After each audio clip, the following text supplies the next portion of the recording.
Hello everyone. Today we will be doing a new chapter, Physical and Chemical Changes, which is comparatively an easier chapter than atomic structure. Now, changes can be defined as alteration in physical and chemical properties of matter which give a new shape and properties to it. Now, substances undergo a wide variety of changes. Many changes take place in nature. We call them as natural changes. For example, change of weather, formation of clouds, melting of snow on mountains, and evaporation of water from water bodies which form the clouds, and hence we get the rain. And there are many more changes which come under natural changes. Examples of man-made changes are burning of fuel,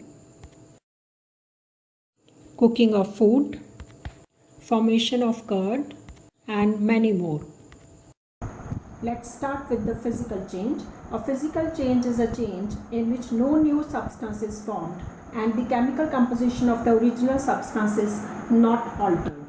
For example, in case of physical change, certain physical properties such as state, color, shape may change. At the same time, all changes of the state are considered to be the physical changes. For example, in case of melting, which is also called fusion, refers to the change of state from solid to liquid. Second is freezing, which is called solidification, refers to the change of state from liquid to solid. Third one is boiling, which is also called vaporization, refers to the change of a liquid into a gaseous state, or you call it as the vapors are formed at its boiling point.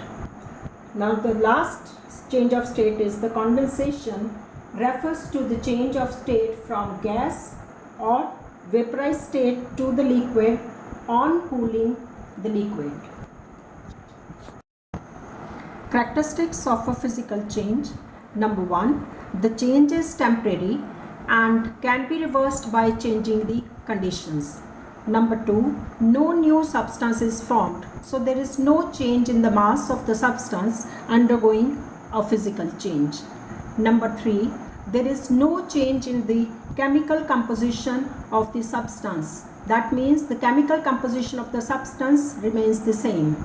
Number 4, there may or may not be a change in the physical properties such as state, shape, size or color of the original substance.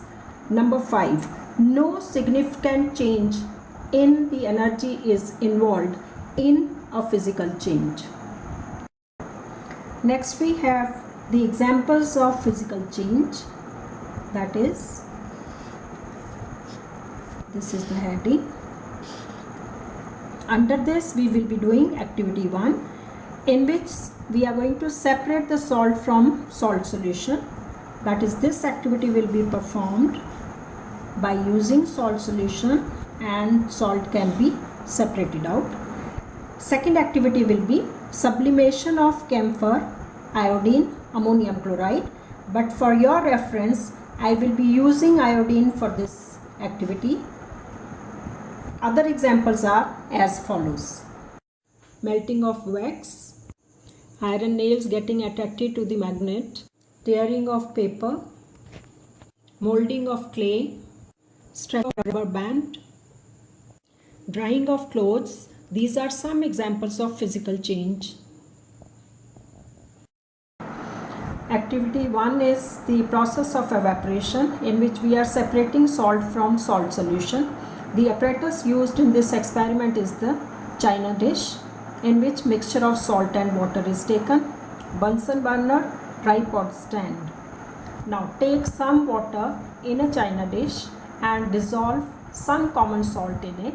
Now you taste the solution, you will find that it tastes salty. Now heat this solution by using this Bunsen burner until all the water evaporates. A white residue is left behind here in this china dish. Taste this, you will find that it is a common salt. This proves that no new substance is formed by dissolving salt in water. Thus, dissolving salt in water is a physical change. Moving on to the next activity 2, it is sublimation. Now, what is sublimation? It is the process in which a solid directly changes into a gas without changing into the liquid state.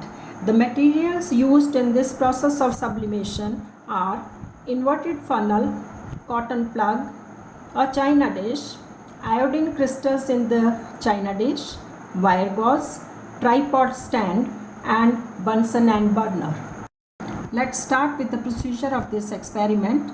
Iodine crystals have been taken in this china dish. Cover this china dish by inverting a glass funnel over it.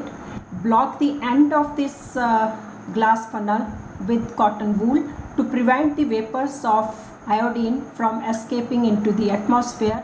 Now heat this iodine by using Bunsen and burner from below. Now, what do you observe after performing this experiment?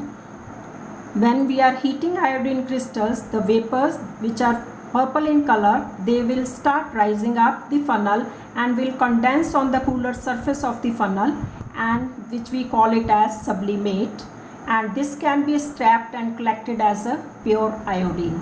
So conclusion from this experiment is, on heating iodine we get back iodine from its vapors on cooling. So sublimation is a physical change. Thank you so much. Stay safe, stay positive.